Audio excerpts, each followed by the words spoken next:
Hello, everyone. Welcome to another episode of the live chat over here on YouTube. It is fantastic to see everyone. Thanks, everyone, for hopping in. We have some really big news, some really crazy news we can talk about, as always, with the gaming industry. So thanks, everyone, for showing up. We got quite a few topics to talk about today. So as always, thanks everyone who's hopping into chat. If you have never been part of the live chat before, the way this works, you drop your comments, you drop your questions to the side, and I get to as many as I can, break down as much as I can, and really you drive this show. So make sure you're dropping those questions and comments on the side. We got a whole bunch to talk about. So today's topics that we can cover, obviously the big one, the craziest news of all, what dropped just this morning. The Last of Us Part 2 has broken the all-time PlayStation exclusive record launch. That is right. It has surpassed Spider-Man. It has surpassed God of War. So The Last of Us Part 2 achieved 4+ million sales in only 3 days. That's absolutely incredible. Stunning numbers, to be honest with you. Spider-Man, of course, did 3.3 million units in 3 days, and God of War did 3.1 million. So to do 4+ million, we don't know the decimal on that. We just know 4+. Sony said we sold over 4 million units in 3 days. That could be who knows what number, but over 4 million. That means it didn't just break the previous record. The Last of Us Part 2 actually shattered it. It means it did at minimum 700,000 plus over Spider-Man in 3 days. That's absolutely incredible. It's stunning. So I'm sure there's going to be a ton of questions about that, a whole bunch we can talk about. A few other big news items, of course. Halo Infinite released its first kind of teaser in a long time, and that blew up on Twitter, did absolutely amazing. It's actually sitting currently at about 3 million views, pretty close to it on Twitter, and over 100,000 likes. So I'm sure we have some stuff we can talk about in terms of Halo Infinite anticipation. Clearly, a lot of people are pretty excited about Halo. So we can go into that. Some new specs came out for the Xbox Lockhart from The Verge. They did some great reporting over there, and it seems like we have some more data in terms of what exactly Lockhart is going to be. So we can talk about that, its place in the market, and all of that good stuff. So thanks everyone for jumping in. I'm going to start diving into your comments, diving into your questions, and let's break this all down. All right. Bunch of people here off the top saying hello. Hello, Elias. Hello, HDWJ. Forzathon here with the first question. Forzathon, you are always right on it. I appreciate it. Same with Elias. You're in here right off the bat super early. I really appreciate it. Thank you so much. All right, so Forzathon saying that Halo tease, though. Atriox is widely considered to be one of the best villains in Halo 2. Cannot wait. So yeah, I'm going to give you my really brief thoughts on the teaser right off the bat. And I'm sure there's going to be a whole bunch more to talk about in terms of like what it means, the metrics, because it did really well on Twitter. And I think some people were kind of wondering, where is Halo at? Halo 5 kind of was mixed with, I would say, a mixed reception. I would say, there's some people that love the multiplayer. The single player, though, definitely seemed very mixed on reception. So Halo as a franchise kind of seemed in a bit of a weird spot, but clearly Infinite has high anticipation for it. So I'm sure there's going to be a lot more questions about that we can go into. But yeah, my first thoughts, clearly the Banished are back, which are the main villains of Halo Wars 2. For anyone that has never played Halo Wars 2, it's an RTS. It's not a typical Halo first-person shooter game. So I'm sure there's a bunch of people that never played Halo Wars 2 that still kind of like Halo. Atriox is an amazing villain. He's the leader of the Banished. We don't quite know if Atriox is going to be in this game or not, but the Banished are. They're kind of like a split-off faction from the Covenant that are a bunch of brutes, and they clearly, do not like the Covenant. They broke away from them. But yes, Forzathon, I agree. Atriox is an amazing villain. I think he's one of the best villains Halo's ever had. I put him up there kind of like with Gravemind and stuff as one of the best villains in that franchise. So I hope we see Atriox himself again. That would be amazing. And yeah, Forzathon, I thought it was a good teaser. The voice acting in it was really good. Really excited for that. That's a cool confirmation. We got a super chat that dropped right off the bat. So let me get to that super chat really quick, and then we'll dive back into the rest of your questions. We've got 2 super chats, actually. So shout out Timur72299 saying, keep up the good work. Thank you, Timur. Thank you so much. Means the world to me. And then we have Franklin Clinton 98 here saying, The Last of Us 2 is my new favorite PS4 game, but isn't the record mostly due to the fact that there's more PS4 owners out there than in 2018? It's a great question, Franklin. Very, very good one. Here's what I'll say on that. Obviously, a bigger install base definitely helps. No doubt about that. But The Last of Us 2 didn't just break the record. It kind of completely crushed it. Like I mentioned, God of War did 3.1 million in sales, and then Spider-Man did 3.3. So they were actually very close when you look at it. You're talking about a 200,000 unit difference across 3 days. The Last of Us Part 2 is 700,000 plus higher than that. So it's a significant breaking of the record.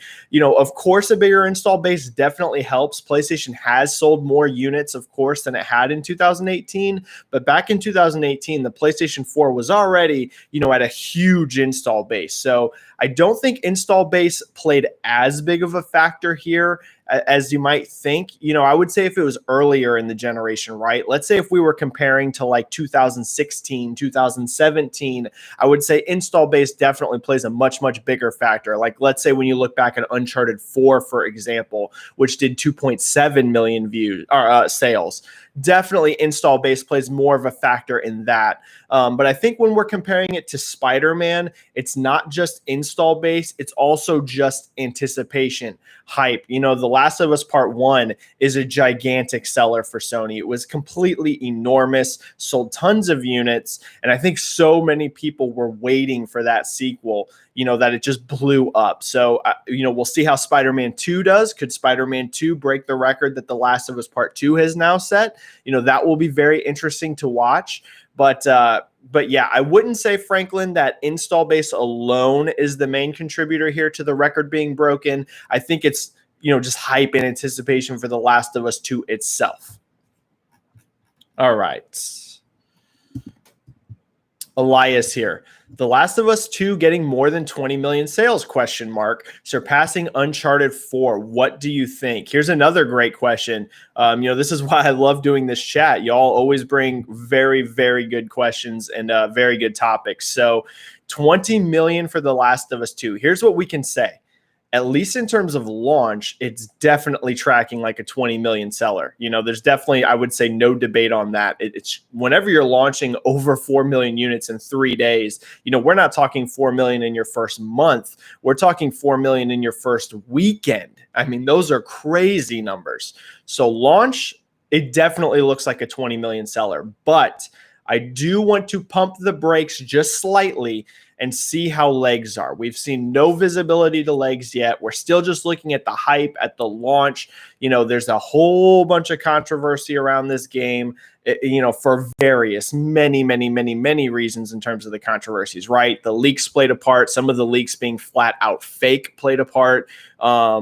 Of course, the story itself, don't worry, no spoilers here, but the story itself takes major risks, which not everyone's going to like. There's a whole bunch of factors, but there's no debate. It has been a very controversial game. So I kind of want to wait to see, let's see how week 2, how week 3, how week 4 look before I commit to 20 million seller. But I'll say, Elias, it is definitely possible based off of its launch. As long as it has even decent to okay legs, it very well could hit that 20 million number. Let's just look and make sure that this controversy, thing isn't going to play a factor in legs long term. My hunch, this is just a guess because we haven't seen it yet. My hunch, though, is that legs will be just fine. I don't think that the super negative, downvoting and reviews is actually a look at what people actually feel about the game. I'm sure there are some people that are very disappointed in it for legitimate reasons, right? I'm not saying that everyone who doesn't like The Last of Us Part 2 isn't justified in not liking it.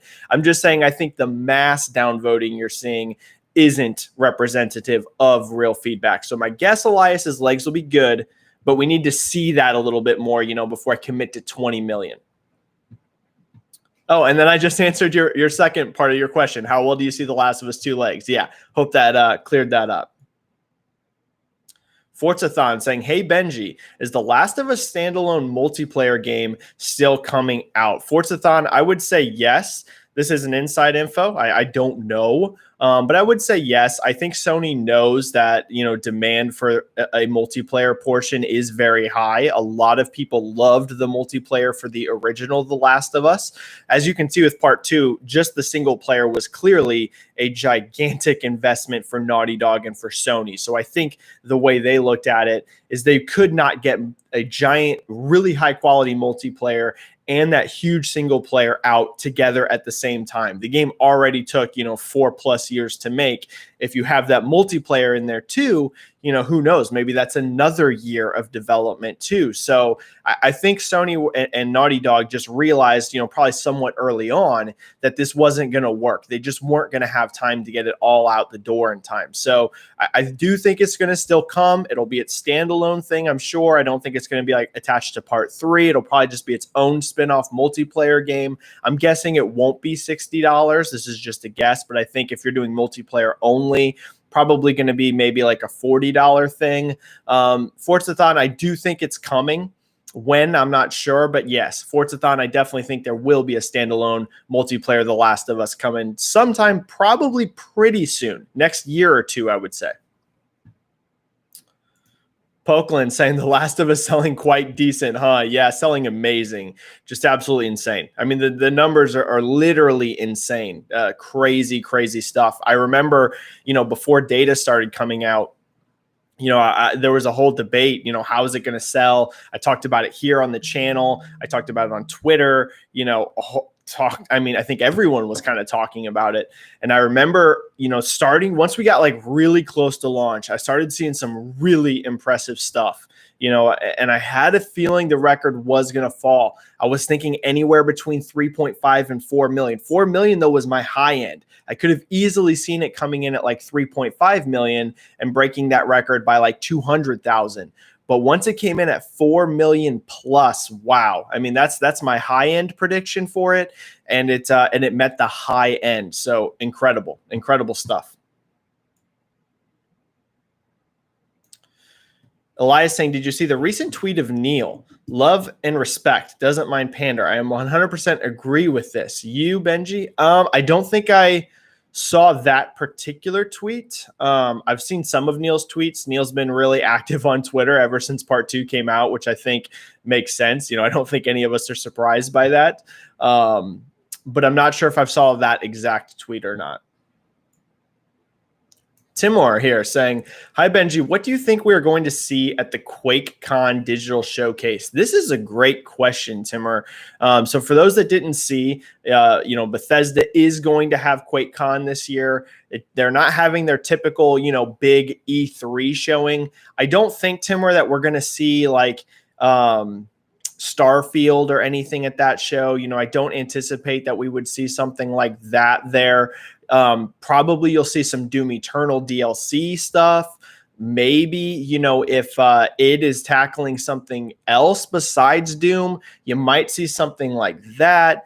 Or maybe, let's say, what if Machine Games is rebooting Quake? I think that's one thing that some people have been wondering. What if Quake is going to come back, like actual Quake itself? Doom came back very successfully, so maybe they want to see what they can do with that too.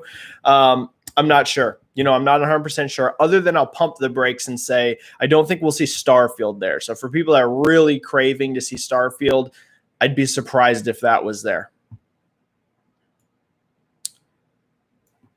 And then the final question here from Elias, could you tell us your opinion about the game, The Last of Us Part 2?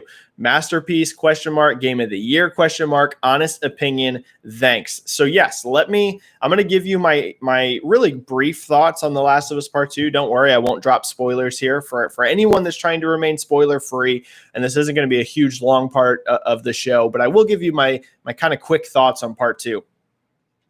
Visually, the game is just utterly unbelievable. I mean, it's utterly insane. Whenever you talk about the animations, when you talk about the indirect lighting that the game has, when you talk about, really just everything, the amount of density in the environments, it's one thing that really stands out to me. Whenever you're in, rooms, or whenever you're walking through the grass, there's just so much to look at, right? You're not in kind of just boxy, empty sort of rooms. There's just detail everywhere. It's absolutely incredible looking visually. And, I think the film grain on the game actually really helps the overall look. A lot of times in games, I actually disable film grain, like that post-processing effect, because a lot of times I don't like film grain. I think it just kind of makes the picture look a little less clear. But I think in The Last of Us Part 2, it looks really good. It helps with the overall atmosphere. Gameplay, I'm loving. I think it's really, really good. I'm in Seattle day 3 now. I'll say that pacing does feel a little weird at times. There's just been a couple instances, it's not something really, really bad. It's not really egregious where I'm like playing the game and I'm like, man, this just feels choppy. But there has been a couple segments that I felt maybe dragged a little bit long. Maybe we're just a little too padded, but nothing big. That's probably my only really main gripe so far, is just a little bit of the pacing. Other than that, the acting performances are absolutely unbelievable. I mean, unbelievable across the board. Every single person, like seriously, like every main character, just the performances are unbelievable. So Elias, I can't say if it's my game of the year or if it's a masterpiece yet, because I haven't finished it. I will say right now, I did have Final Fantasy VII Remake as my game of the year. Even when I first started The Last of Us Part 2, I'll be honest, once I was in Seattle day 1, I thought Seattle day 1 drugged the most so far from what I've played. I thought that was the slowest part of the game so far. I was kind of like, man, maybe Final Fantasy VII Remake is still my game of the year. But now in Seattle day 3, I think The Last of Us is actually probably passing Final Fantasy VII. So I can't give you my final thoughts, but those are my quick thoughts on the game. HDWJNNEP. Did you see Sean Layden's comment about game length? Yes, I did. Absolutely. What effect does game length have on sales? It seems that longer games sell better. HDWJ, you are right, actually. You are correct in that very short games tend to not sell that great nowadays. This is an interesting topic that Sean brought up. So the main reason Sean Layden brought this up is because it's because games have become so expensive to make. They're absurdly expensive. When we're talking about the big AAA games, the ones that everyone wants, right? The really beautiful visual games, the games that have, great cutscenes, orchestrated soundtracks, all kinds of craziness, that costs so much money nowadays. We're talking like for the big ones, $100 million plus marketing. It's such a big investment. So Sean's kind of like, hey, this is so risky for the industry, always pouring so much money into all of these projects. It's a huge risk. Let's say something like The Last of Us Part 2 didn't sell well. So much money is riding on that game. So he was saying, what happens if we bring game length down? We can make games shorter. And he's basically saying he would like to see a return to that. In some ways, I absolutely agree with him. But in other ways, yes, it is true that game length absolutely does have an impact on sales. Some people don't like how long, for example, the new Assassin's Creed games are, or things like that. But you see a clear boost in sales with long games. Red Dead Redemption, Grand Theft Auto, Assassin's Creed, The Witcher. You have a long list of games that sell really, really well that are lengthy. And you look at some games like, let's say, Resident Evil 3, which is very, very short game. It had a pretty good launch, but Resident Evil 3 isn't having very great legs, to be honest with you. The legs have not been that impressive on that game. And I think part of it is the game length. It's very, very short. So I think there's a balance. What I would like to see is more of these games of this like mid-size scope that are shorter, but are also a little bit cheaper in price. So you get a nice balance. You're not spending as much money making the game doesn't cost as much to consumers, and you can shorten down the development time. For example, you saw this with Naughty Dog with Uncharted Lost Legacy. That game was $40, I believe, if I'm remembering right. Wasn't quite as long as Uncharted 4, could get out the door more quickly. And you're also seeing Insomniac do something like that now with Spider-Man Miles Morales. I would like to see more of that. I would love to see the industry embrace that. It gives us more variety on the market in terms of game lengths. It gives studios more breathing room, making smaller projects and bigger projects. So that would be my opinion on Sean's statement. I think it's unrealistic to expect the average AAA game to go down to 10 to 15 hours because I just don't think they're going to sell at that, at scale. Maybe you'll get a few, but I don't think all of them are going to be super successful at that length. But I do think there's space in the market for those shorter titles alongside the big ones. All right.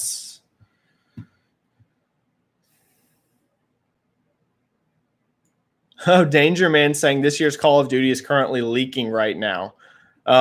Yeah, how crazy is it we're in July and that game hasn't been shown? That is bizarre. That is so bizarre. So weird.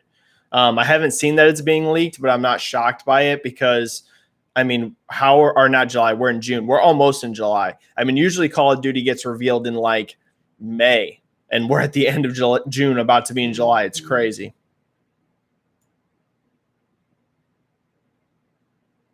KH saying, hey, Benji, great to see you. Good to see you, K. Greetings from Germany. Hello, Germany. Shout out to Germany. How's hardware looking for June in the US? So I've been on vacation.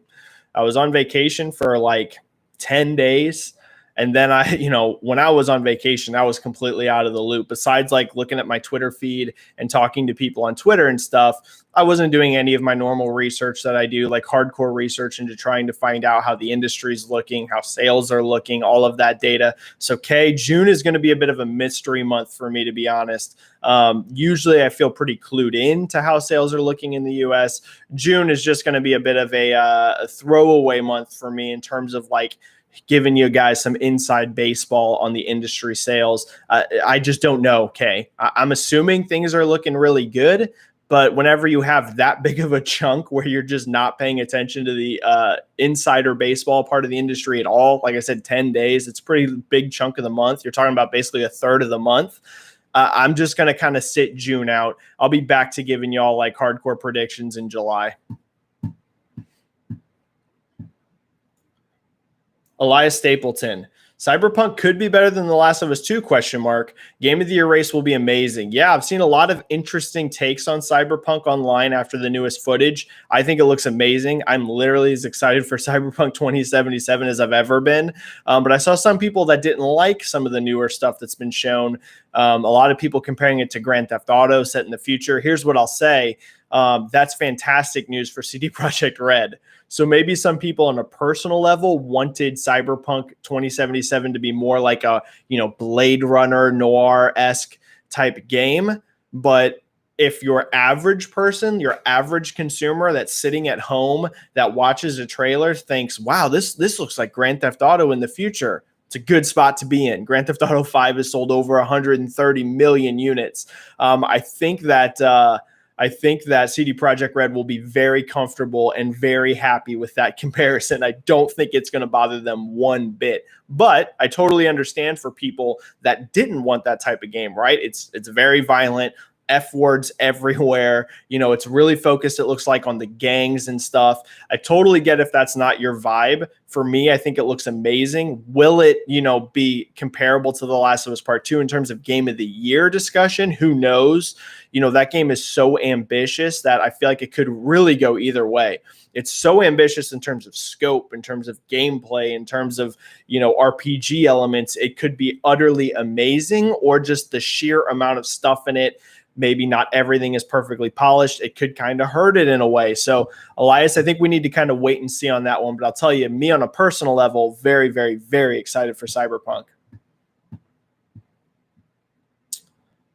Benji saying, What do you think will be the impact of Lockhart with the new specs leaks? Yeah, this is fascinating. So let's talk about Lockhart a little bit. This has been a topic that has been, bubbling for a little bit while now, but we have new info on it. Let me grab a drink of my coffee really quick. Get that coffee in your system. All right. Let's talk Lockhart. So the newest leaks come from The Verge, I believe. I believe it was The Verge's reporting. It might have even been Brad Sams. I'm not 100% sure on that, so I apologize completely if I'm wrong here.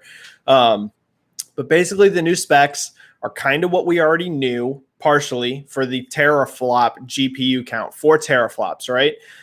RAM is 8 gigs, is that right?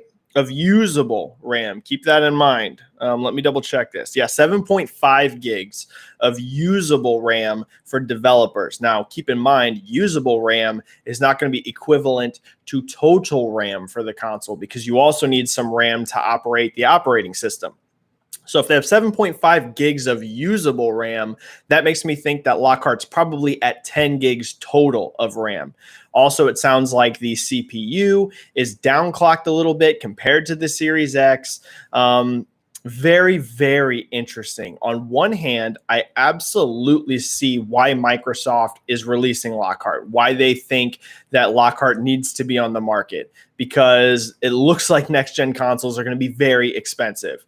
$500 for the PlayStation 5 and the Series X is my expectation for both. $500 is a lot of money, especially for your non-dedicated core gamer, right? Someone like me, I'm going to do everything in my power to find a way to spend $500 to get a PlayStation 5, to get a Series X. But if you're a more casual gamer that's kind of playing Madden, that's playing Call of Duty, and that's just about it, $500 is a really, really steep ask. So it makes sense why Microsoft would say, hey, we want something cheaper on the market. We want something more accessible to those millions of gamers that aren't super hardcore and dedicated. So I absolutely see their reasoning behind making Lockhart. However, to kind of give you the other perspective, I do think it will be a challenge for them in terms of marketing. I think that could be a challenge. They got to be crystal clear on this. For PlayStation, for example, they have 2 SKUs at launch as well, right? They have an all digital and they have one with a disc drive, but essentially they play the games the exact same. Very easy. It's just simply, do you want to download your games or do you want to be able to buy a disc? Very, very easy messaging. For Microsoft, they're going to have to communicate, hey, Series X is more powerful. It runs games better. They look better, but also you now have Lockhart, which is cheaper, which runs games, worse, but they also run the same games. This is not an impossible situation to solve. So don't think I'm sitting here saying Microsoft's going to drop the ball. I just mean it is a bit more challenging, especially at launch. It's not quite the same thing as whenever we had the Xbox One and then we had the Xbox One X, where the Xbox One X came, years later, and, they could kind of message it as a new platform. This is going to be 2 consoles right off the bat at the exact same time. So it is a bit of a marketing challenge. I also wonder how it will impact game development. I'm not one of those people that thinks, oh, wow, all games are going to be held back now by this, because, whenever you look at it, Microsoft essentially is saying from all of the leaks that the main target of Lockhart is going to be 1080p or 1440p for games. So it's not going to be designed to play games at 4K. Well, just the GPU power you need to go from 1080p to 4K is a massive jump in power. It's so much more processing just to increase that resolution alone. So if you're running them at 1080p, that does free up a lot of GPU resources. It's still going to have that SSD in it. It's still going to have that CPU in it, though a little bit more downclocked. So I don't think it's necessarily a doom scenario for developers, but it is, again, another challenge. Benji, I'm a bit split. I'm a bit split on Lockhart. I'm very, very split. On one hand, I absolutely get the business thinking of Microsoft. On the other hand, I'm not sure exactly how I feel it's going to pan out for them. It's tough. It's tough. I know it's kind of a long and complex answer for you. A lot of people just want a quick soundbite. Oh, it's going to flop. It's going to bomb. Oh, it's going to be amazing. But I think it's a little bit more complex than that. Dip Dop Doopity. Here we go. This is a fun question. Thank you for asking this, Dip Dop. What skills would you recommend for those going into the sales analyst field? I'm a programmer, but besides the obvious like Office, Excel, what skills do you recommend? Okay, so Dip Dop Doopity. Here would be my recommendation. Keep in mind, I am not a Matt Piscatella. I am not a Daniel Ahmed, right? Who that's what they do full time. That is literally the only thing they do. They are paid analysts that go into work. That's what they do. And that is completely it. I am an independent analyst. I do it all on my own. I have a complete separate job that has nothing to do with it. So my perspective is going to be a little bit different probably than if you asked a Matt Piscatella, because he's going to be a lot better at telling you exactly how you land those full-time jobs, right? Because that's the field he is directly in. For me, it's been a lot of hard work just doing it myself. But I think someone like me and Matt and Daniel can all probably agree in terms of what are some best practices, right? They'll know a little bit more about how to get directly into the field, but we all kind of look at the industry in a similar way. Dip Dop Doopity, my biggest recommendation for you, at least strictly whenever you're looking at sales data, you have to try to separate how you personally feel about a game, about a console. You have to try and set that to the side and just look at what the data is telling you. You know, on a personal level, we all have games we love. We all have consoles we love. We all have, you know, different pros and cons and biases. There's just no way to avoid it. But at least strictly when looking at sales, you have to try to set that aside. If you don't like a franchise, but a franchise is selling good, you have to acknowledge that, or vice versa. So I would say that is one of the biggest things. If you're going into analyzing sales and you're coming in with preconceived notions, preconceived biases, it's just not going to work. So that would be step one. Kind of try and set that to the side. Step two, I would encourage curiosity. Curiosity is a huge part of what we do because you have to basically spend a huge chunk of your time doing the research, trying to find, hey, what game sold this when? What game sold that when? How does this compare to when? For some people, that's boring, right? They just want the final snippet. Hey, this game sold better than that. But to get real interesting, real, you know, thoughtful comparisons, you have to do that research. And in order to do that, you have to be very curious about the data. So I would say approach everything, you know, with that sense of curiosity. That'll help you a lot.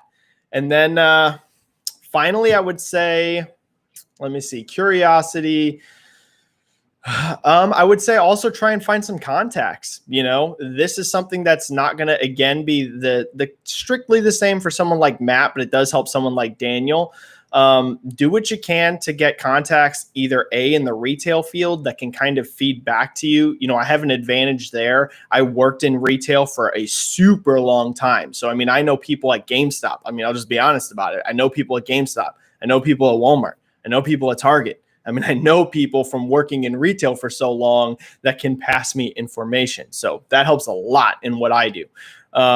But I would say even if you can't get those retail contacts, try and reach out, you know, to developers or to whatever. If you're going to go at your own path, all of that's going to help you. So I hope that kind of answers your question a little bit. I've been doing this for 14 years now, which sounds absolutely crazy, right? 14 years. I've only been on Twitter for less than 2 years. But if you talk about how long I invested in learning what I do, this all started for me back in 2006. So, you know, really at the very beginning of the 360 and PS3 generation, that's really when it kicked off for me. And it's been 14 years of investment learning as much as I can. Not everyone needs to spend 14 years learning. You can learn a lot in just a year or two, but it will take time, Dip Dot.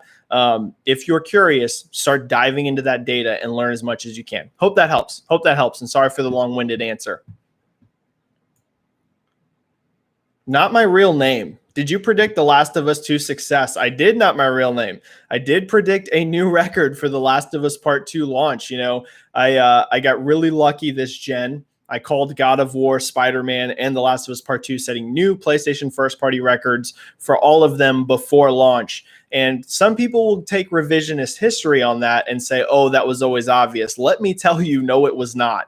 History is always 2020, right? You always have 2020 vision whenever you're looking back. But what a lot of people forget, back whenever you go to God of War, particularly Spider-Man, I feel like it was a little bit more made sense that it was going to be a new record because of the Spider-Man IP.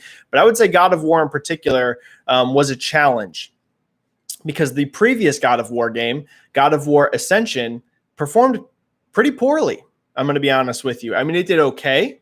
It sold a few million units, but it was not any sort of record breaker, and it was actually down in sales from God of War 3. So God of War as a franchise actually was almost put completely on the ice. A lot of people also forget that too. Cory Barlog and Sony, Santa Monica really had to convince Sony that they had an idea that worked, that they could really bring that IP back. So back predicting God of War was going to be a new record was not easy, not at all. And especially because God of War isn't strong in markets like Japan, and it really used to be very US focused. Now God of War is very big in Europe as well, but traditionally God of War did not do near as well in Europe as it did with the newest entry. So that was a tough one, but I nailed that one. Spider-Man, I called a new record, but I think a lot of people felt like that moving into it. And then The Last of Us Part 2, yes, I also called that a new record. So I went 3 for 3 this generation. I think we're done. I don't think Ghost of Tsushima is going to set a new record. So I'll give myself a tiny little pat on the back on that. I try to not be self-congratulatory, but I am glad that I nailed those. Making these predictions is actually stressful. A lot of people probably don't think about that. Whenever I throw data and whenever I throw numbers out there and predictions, it's risky. You have thousands and thousands of people reading this, and there's some people, most people are really nice to me. They're amazing, but there are a few people that do not like me, and they definitely jump on me any chance they can get whenever a prediction's wrong. So I'm happy I nailed it. Anthony Connolly saying, "What's up, brother?" What is up, Anthony? What is up? Moist and Delicious. Do you think Nintendo will release a non-portable Switch Pro? Yeah, this is a great question, Moist and Delicious. I'm going to go with no. If there is a Switch Pro, I don't think it will be docked only. I think it will still be portable as well, because I think the portability is really the big sell of the Switch that differentiates it from PlayStation and Xbox. I really think that portability factor makes the difference. We saw the Switch Lite, which completely dropped the docking perspective, right? It's only portable. So that kind of shows me that Nintendo really, really values that portable option.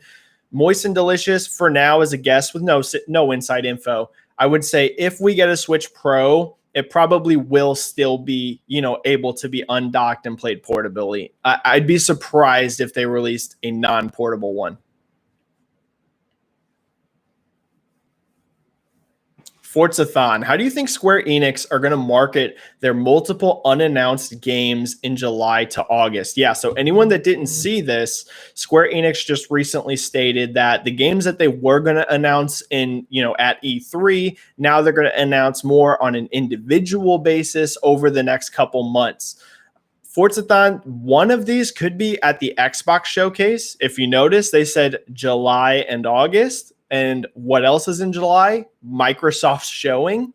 So I would say there's actually a very good chance, Forzathon, that we see one of these in the July showcase, whatever game that is. They said multiple, so they have more than one coming.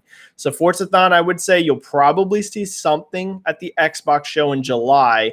And then the other one, it's probably just going to be its own thing, maybe its own event. I think one of these games is Final Fantasy 16. I really, really, really do. I think one of them is Final Fantasy 16. That would be interesting if that gets announced at the Xbox show. That would be very interesting. But yeah, I would say expect one of those probably in July. Elias saying, when do I think part 2 will hit 10 million? Very quickly. Very quickly. If it did 4 million in 3 days, we're looking at just a matter of months to 10 million. Will it do it in a month? I don't think so. I would say within 2 to 3 months at most. I would say within 2 to 3 months, you'll be at 10 million. If it already did 4 million in 3 days, keep in mind, even for a game with good legs, you do a huge chunk of sales right off the bat, right? A huge chunk is going to be in that first week. So just because it did 4 million in 3 days doesn't mean it's going to do another 4 million in the next 3 days. But I don't think it's going to take long, Elias. I think it will be within 2 to 3 months. It'll be at 10 million.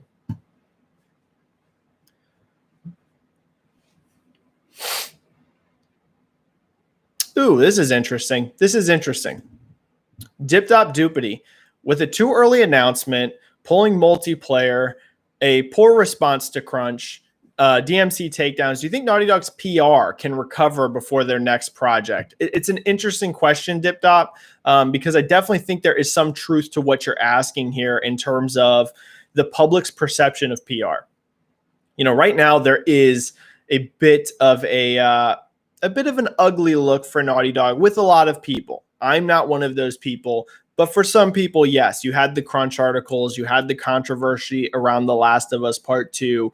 There is, without a doubt, there is a segment of people that aren't loving Naughty Dog at the moment. I think they absolutely can recover. I think time is going to help. All of this came within a very short window when you think about it. When you think about Jason Schreier's Kotaku article talking about Naughty Dog crunch, then you had the very quick leaks hitting shortly after that. Then you had the game itself releasing after that. This all happened very, very quickly within a matter of months. So I think that really did a number. I think with enough time, give it a year, I think a lot of this is going to be forgotten. And I especially think Dip-Dop-Doopity, if their next game's a new IP in particular, I think that could go a long way as well, because it's something totally different, something new, something people don't attach themselves to, like with The Last of Us. I do think it's smart to give The Last of Us a break. If they're going to make a part 3, I would wait. I would not do part 3 next. Let part 2, give it room to breathe. So Dip-Dop, I do think they can recover. It's just going to be one of those things that takes time.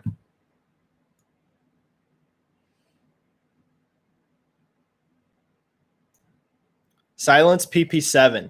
It's been confirmed recently that there won't be any The Last of Us 2 DLC, as Naughty Dog could be focusing on a multiplayer component, which happened with Grand Theft Auto 5 and Red Dead Redemption 2. Do you see no single-player DLC being more common next gen?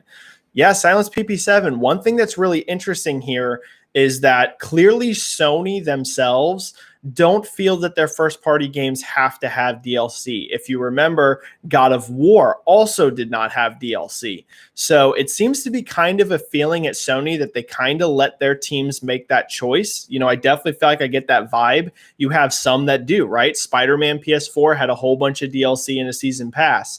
So there are, of course, first-party Sony games that do have a bunch of DLC, but you also have, including really giant selling games like God of War and now The Last of Us Part 2, not including DLC. So it seems Sony is actually pretty cool about that in terms of giving their devs room to breathe and make their own choices in terms of how DLC goes. So Silence PP7, I would say from Sony, absolutely. It could be a common practice to not have DLC. Silence, I would say from third parties, though, especially companies like EA and Activision and Take-Two, they're pretty much always going to have DLC for almost all their games because they make so much money off of microtransactions. Keep in mind, for someone like Sony, a game like The Last of Us or God of War is more of a prestige title. Obviously, they want these games to make money on their own, right? They don't want to release God of War and it be a flop, it be a financial failure.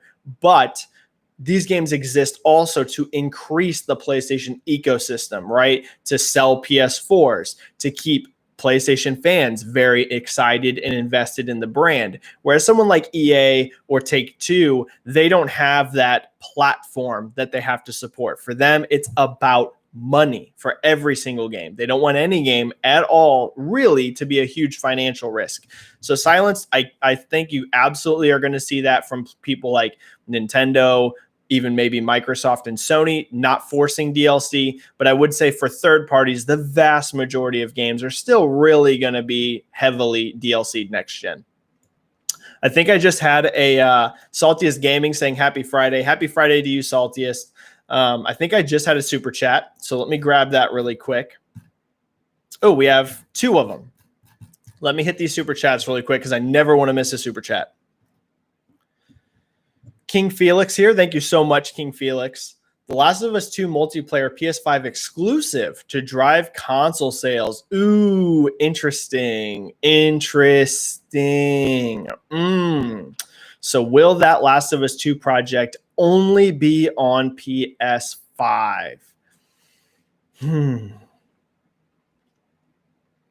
I'd say it just depends on how far away it is, King Felix. I think if it's coming out in the next year, it is going to be on PS4 as well, just because The Last of Us Part 2 is on PS4. So I would say if it's soon, let's say the next 12 months, I think you will see a PS4 version. But if it's a little further out than that, it's going to be PS5 only. If it's like a year and a half, 2 years away, I really think Sony's not going to be supporting PS4 at that point. So that would be my response on that, King Felix. All depends on timing. Within the next 12 months, I think if they didn't release it on PS4 within 12 months, you would have a lot of people very upset, to be honest with you, that bought The Last of Us Part 2. You know what I mean? It'd be one thing if there was no Last of Us Part 2 on PS4 and it was just, on PS5, then you wouldn't. But so many people spent money. They invested in The Last of Us. I think if you didn't give them the PS4 multiplayer as well, they might be really upset. But if it's like 2 years away, like if they still have a long way to go on that, at that point, Sony's not going to be doing it. So that would be my answer. 12 months or less, it's going to be on PS4 over that PS5 only. And then there was another super chat here. 2 of them, actually. Thank you so much. You're all amazing. I never ask for the super chats. It means the world to me, though, whenever you give them. Thank you so much. My YouTube channel is not like this giant YouTube channel that makes billions of dollars off of ad revenue. So, directly giving like this is incredibly appreciative. Thank you. Thank you. No one ever feel pressured for it, but thank you so much. Benji here saying, despite incredible reviews and sales, it seems that the feedback from The Last of Us Part 2 is a bit mixed. Yeah, it is interesting. Will it impact its Game of the Year campaign? Ooh. Benji, I will say it will absolutely affect it in terms of places where, users are deciding that. So like, let's say the Reset Era Game of the Year. I know it's a random call out, but let's say Reset Era's Threads, or let's say even the Game Awards, I believe, has a voting category for Game of the Year and stuff. Or places like Game Informer have their Critics Game of the Year, and then they also have the Readers Game of the Year. Benji, I do think it will impact it in places like that, probably. But in terms of like critics, I don't think so, because if you look at the reviews, the critics are through the roof. Maybe you'll have a few people that feel a little bit colder on it later in the year. Who knows? Maybe we have a couple games like, Cyberpunk 2077 hit a complete home run and just like do amazing. And maybe that makes The Last of Us Part 2 cast a different light on it or something like that. Then it could. But I would say for the most part, in terms of like critic Game of the Years, I don't think so, because critics adored this game. And then Split End 89, the best mod in the world, saying, so sorry I've missed the most of the chat. Crazy day. My apologies, Split End. Just to be completely transparent, I didn't even let Split End 89 know that the stream was starting, because Split End, I just realized that. I apologize to you too. It's been a crazy day for me as well. That's part of the reason why the live chat started like 10 minutes late. I was trying to get my daughter to sleep and I had so much going on. So Split End 89, never apologize. I appreciate everything you do. You rock. So never apologize, Split End. It's good to see you. All right, let's go back up to some of these questions. There's been so many today and so many good ones. We're already at 48 minutes, so I want to dive in and start hitting more questions. All right, where are we at?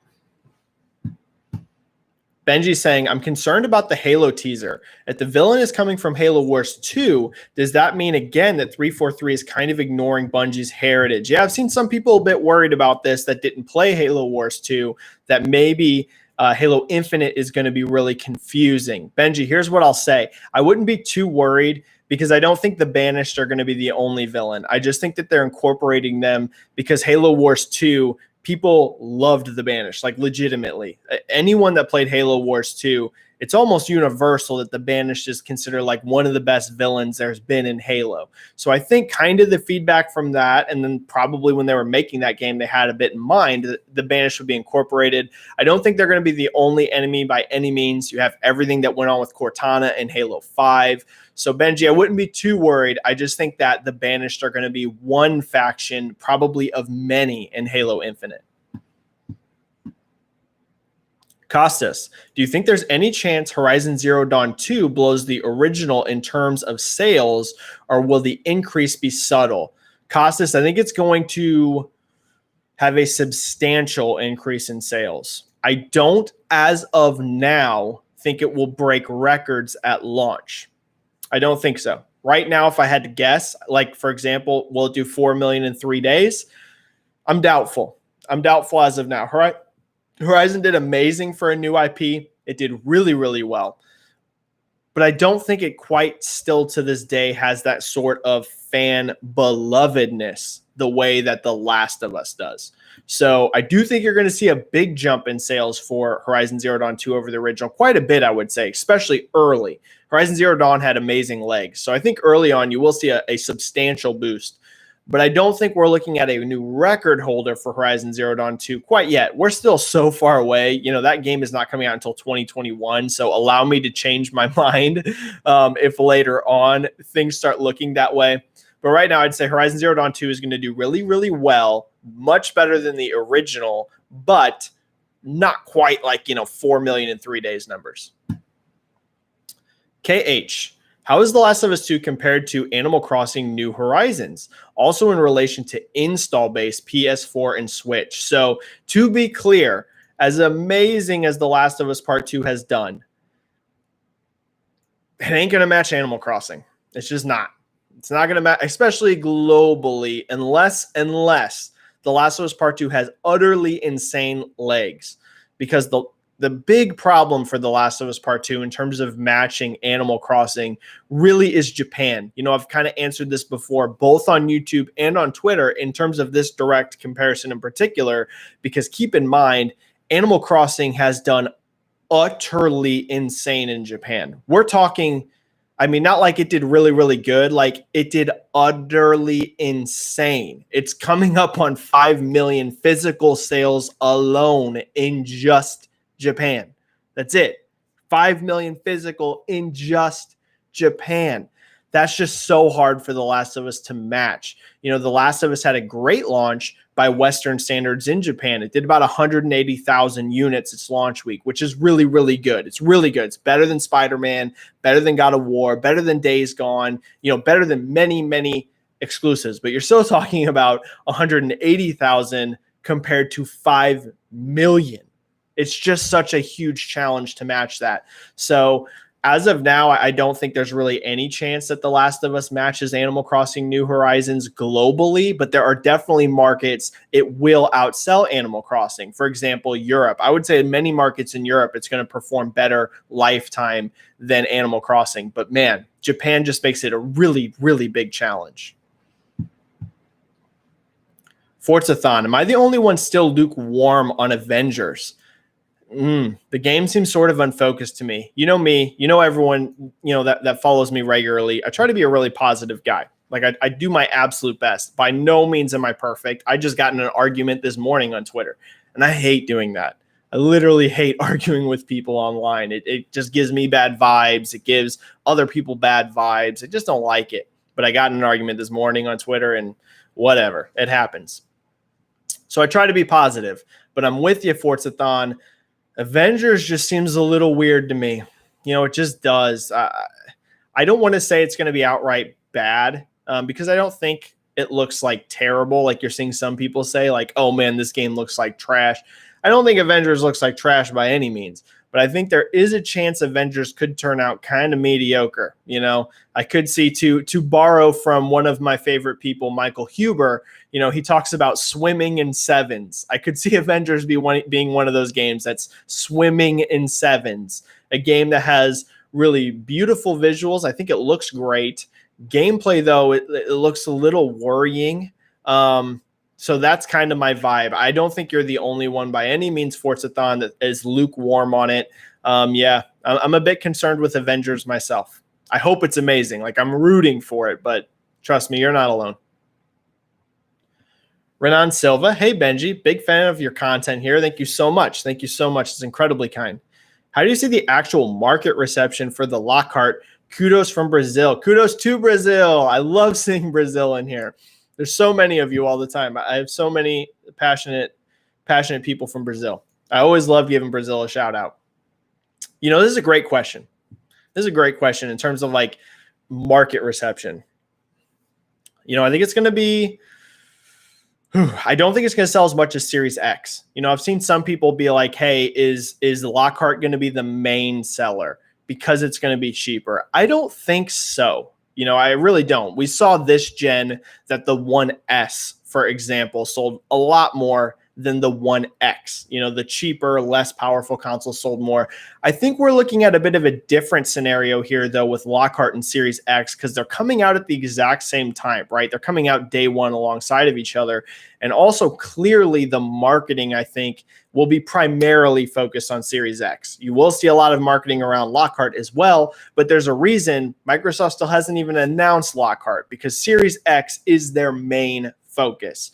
So I think Lockhart could do pretty decent on the market, but I would not expect it to be the primary seller of next gen Xboxes. I do think Series X will be the main seller. And grab a drink really quick.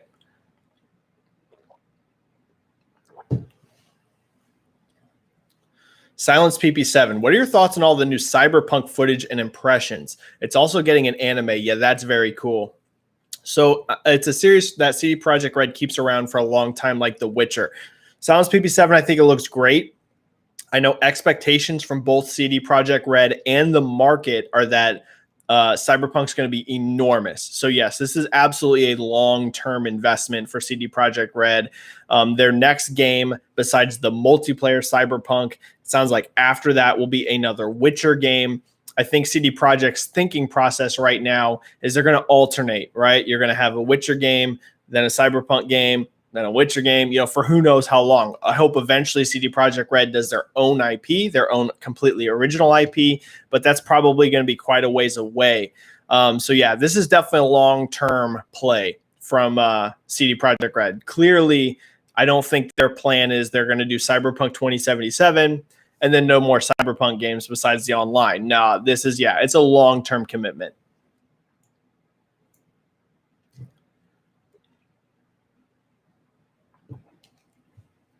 Costas. Horizon Zero Dawn and God of War have gained 6.5 and 9 million players since they hit the 10 million copies. Do you agree that Horizon Zero Dawn is probably over 13 million and God of War probably over 14? Great question. Hard to say without any sort of data from Sony. You know, once you get into these legs territory, things start to get a little weird. You know, early on for tracking sales, if you have the data, you know, that's a huge part of it. But if you have the data at your fingertips, it's much, much easier to predict launch sales, because when you just look at, especially if you're going to go by players, right? In terms of player counts, early on, that first month to 2 months, the vast majority of your players are also sales, right? They're very, very close. You're going to be looking at a very close number. Of course, not universally. Some people will buy, you know, The Last of Us Part 2. They'll have 2 accounts on their PlayStation and they'll play it on both. So, of course, it's not a one-to-one. But once you start getting to legs territory, basing that on players is much, much more difficult, because you have secondhand copies on the market, right? People just selling them to GameStop and then GameStop selling it to someone else. And that's not a sale for Sony. You also, of course, have way more people letting friends borrow a game. They beat it. Hey, here you go. I'm done with it. You know, you can play it. So players get massively inflated compared to sales later on. So it's hard to say for sure, but I think those don't look like unrealistic numbers, Costas. 13 million and 14. I don't think it's unrealistic at all. Could be in that range, yeah.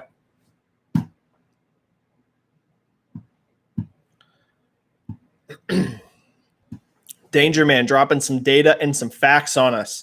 The Last of Us will be at 15 million easily at this rate. Uncharted 4 got 15 million by May 2019 with a smaller install base. Yeah, Danger Man, I think 15 million is definitely a lock. 20 million, probably. unless this whole mixed online stuff plays a factor. But yeah, 15 million, I think they'll definitely get there. Leiko, hello, Benji. Thanks for all your work and your proximity with us. Oh, you're welcome. I love doing the live chat. It's my favorite thing I do. I like doing this more than I like doing Twitter. I like Twitter, don't get me wrong, but I like the interactivity here. And I learn a lot from you. How are looking at Xenoblade sales so far? Sorry for my bad English. I'm from France. Don't apologize ever. Never apologize for English. Hey, Leiko, you're already doing better than me. I can't speak French at all. At all. So the fact you can speak some English and French, you're already way ahead of me. I only speak one language, so never apologize. Xenoblade sales look very good, especially in a couple markets. Some of them I can't really go into, but it looks really good in some markets.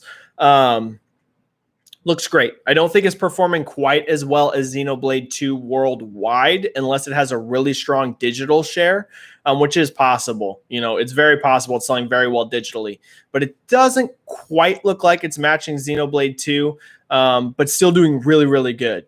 Keep in mind, Xenoblade 2 was a completely new game, whereas Definitive Edition is just a remake, so that is going to cloud things up a little bit. So I would say Xenoblade sales look very strong for what it is. Very strong.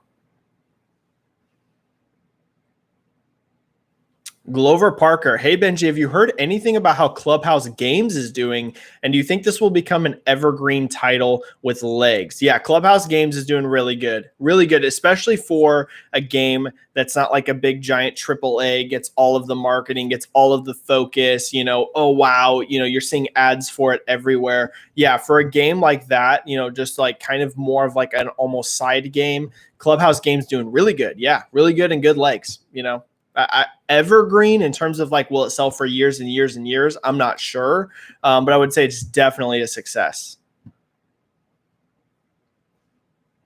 Great comment here from Hector that I agree with. I also think that the HBO series is going to help the game The Last of Us Part 2 in the future, just like The Witcher. Yes, I couldn't agree more, especially if people really dig the HBO show.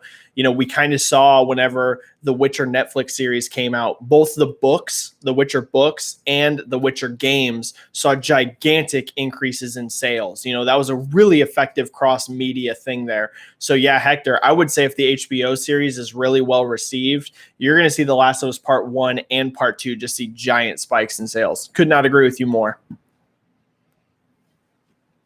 All right. We've already been going over an hour. I try to not stretch these out too long. I am going to still hit a few more questions, but I'm not going to be able to hit all of them. I really, really apologize. There's just so many questions, but I'm definitely going to be still hitting a few more. So I'm doing my best to get as many as I can, but we're going to still go here for a little bit longer.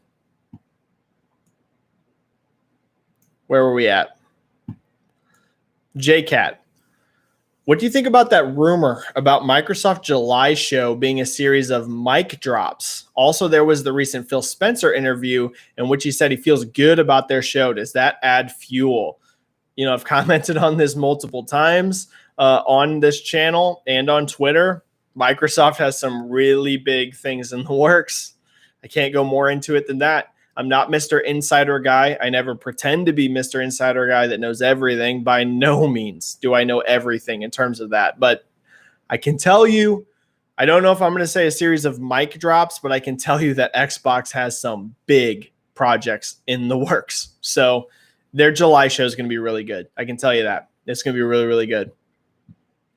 Tony J. How do you think Avengers will do, assuming it ends up with a low 70s Metacritic? Marvel brand strong enough to carry it to 5 to 10 million. I do think so, Tony J. I would say especially over 5 million. That Marvel brand alone, granted, keep in mind, Marvel isn't always enough to get it there. We saw Ultimate Alliance 3 didn't do anywhere near those numbers, and we also saw Marvel vs. Capcom Infinite do nowhere near those numbers. But they're also, a little bit, I would say a little bit more weird of Marvel projects. It's like a fighting game and for Marvel Ultimate Alliance 3, kind of like a Diablo type thing. I think like a big AAA budget game with a ton of marketing behind it. I would say even if it's mediocre, it can probably get to 5 million. Now, 10 million, I don't think so. I think in order to get to 10 million, Tony, Marvel's Avengers needs to be good. I would say to get to that 10 million range, it can't be a low 70s game. It needs to be in like the 80s. But 5 million, I think even a 70s Metacritic, it can get to 5 million because Square Enix is going to put a freaking ton of marketing behind that, and so is Marvel. So I think 5 million is achievable regardless. Cooking sauce. Could Ghost of Tsushima sell better in Japan than The Last of Us 2? What a fascinating question, Cooking Sauce, and one I was literally just wondering earlier today. I was literally just considering this earlier. I don't know. Here's what I can say, at least in terms of like I think it's Famitsu. I'm pretty sure I read so many things per day and get sent so many links from people on Twitter. But I believe it's Famitsu who has been doing like they always do like that most anticipated reader chart. And Ghost of Tsushima has been pretty high on there for a long time. I don't know. I really don't know. Ghost of Tsushima in Japan in particular is a huge question mark for me. I have no doubt Ghost of Tsushima is going to do really good in the US and really good in Europe. The metrics and the signs in both those markets look great. Japan for me is like a total unknown on this one, both because A, it's a Western developed game, but then B, it's set in Japan. So will that resonate with the Japanese audience, or they have so many games that have been set in Japan? Does that mean they're kind of lukewarm on it?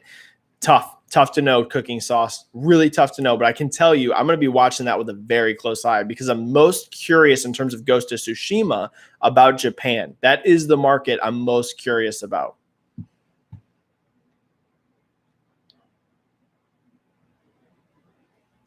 Sorry, I'm trying to just pick out a couple more questions. I'm going to try and wrap this up in the next 5 minutes. So I'm trying to pick out and glean a couple more. Chris, what are some things that you would like to see in your dream Halo Infinite reveal? Also, how's your playthrough of the Halo games coming along? Thank you. Yes, Chris. So I think Infinite needs an amazing showing at the July showcase. I don't think it can be mediocre. I don't think it can be short. I don't think they can just spend a minute on a Halo trailer and move on to something else. Chris, I would say Halo Infinite needs an amazing show in July and a beefy one. I want to see a good 5-10 minutes of Halo Infinite. Halo is Microsoft's biggest franchise they've ever had. Infinite needs to look really good, and I want to see a lot of it. In terms of the dream reveal, I just want it to feel like Halo again. I know this is a controversial thing in the Halo fan base, but 5 just did not click with me. I thought 4 was pretty good in terms of single player. I did not like the multiplayer at all, but I thought the single player was pretty decent. Halo 5, I just did not like that campaign. I really didn't. And it's been a while since I've played it, so I'm going to replay it. Maybe my mind will change. But yeah, Halo 5 just didn't really click with me. So I wanted to feel like I felt back in the day when I played Halo. That doesn't mean I want it to play exactly like old Halo games, but I want to get that vibe. And I have gotten that vibe from the first couple teases, so I'm feeling good about it. And in terms of my playthrough, I've only replayed Halo Reach and Halo Combat Evolved. I'm going to do Halo 2 here in the next couple weeks. All right, let's see. 1 or 2 more is what we got time for. 1 or 2 more. Let me make sure there's no super chats I missed. Let me make sure. All right. No mixed super chats. Let's go to the bottom. Let me scroll down to the bottom. Pull a couple questions from here, and then we're going to bounce.